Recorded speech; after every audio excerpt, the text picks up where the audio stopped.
thank the chair. I would note that the reason that there's a question about veterans funding is because despite the observation and protests of many on at least this side of the aisle, that the PACT Act, which was passed, I believe 2 years ago, was not going to be able to deal with the claims against it and would create funding problems in addition to this massive mandatory block of funding. And this was all laid bare, and now here we are. And we've got to pay the piper. And now you got to say, okay, well, we passed the PACT Act with this kind of open-ended amount of funding, all in the name of doing something righteous that we all want to do to care for veterans who were harmed with burn pits, but we did it the worst way possible because we're Congress and that's what we do.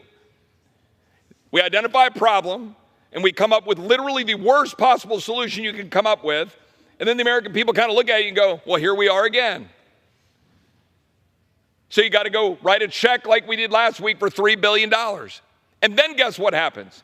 The CBO, in all of its infinite wisdom, will come forward and actually with a straight face say something about the baseline and how that $3 billion that we needed to appropriate really doesn't cost anything and doesn't score. That's what your CBO will do, because that's what it just did. And guess what? The $12 billion that we're talking about and the additional veterans money that we know we're going to go ahead and fund that the gentleman was just referring to. CBO will say the same thing.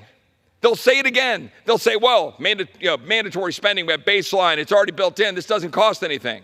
Well, then why do we have to appropriate it? Why do we have to come down here and write the check? This is why you're $35.6 trillion in debt, ladies and gentlemen, because nobody here is serious. There's literally not serious. Because if we were serious, then we would say, well, we messed up when we passed the PACT Act, and it's now costing more than they said it was going to cost. And like, if this were my home, say, oh, well, I thought that if I spent this amount of money, it was going to all be fine, or I bought the house, the mortgage, and have to redo the interest rates. Well, now it costs more. Do I just walk away from that? Do I just go print some money to go pay for my bills at my house? But that's what we do.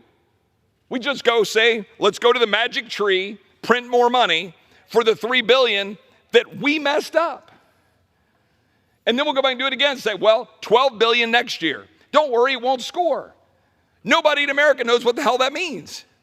What it means is you're racking up more debt because of our incompetence. That's what that means.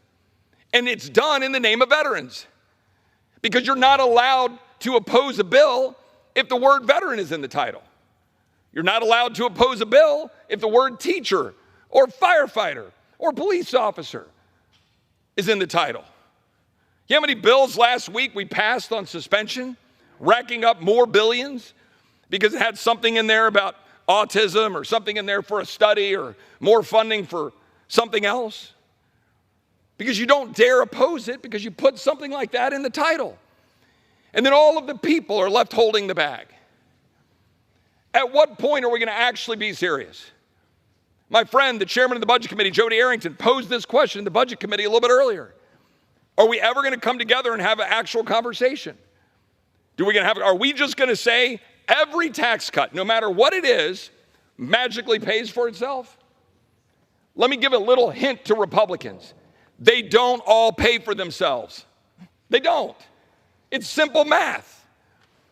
Some tax cuts do because they create economic growth. Some tax cuts don't. So can we be serious about that on this side of the aisle? Can my colleagues on the other side of the aisle admit that there's any limit at all to another feel-good program that they want to pass to be able to go buy votes because they put a nice little title in the bill? I doubt it. And that's why we're $35.6 trillion in debt. I reserve. Gentlemen.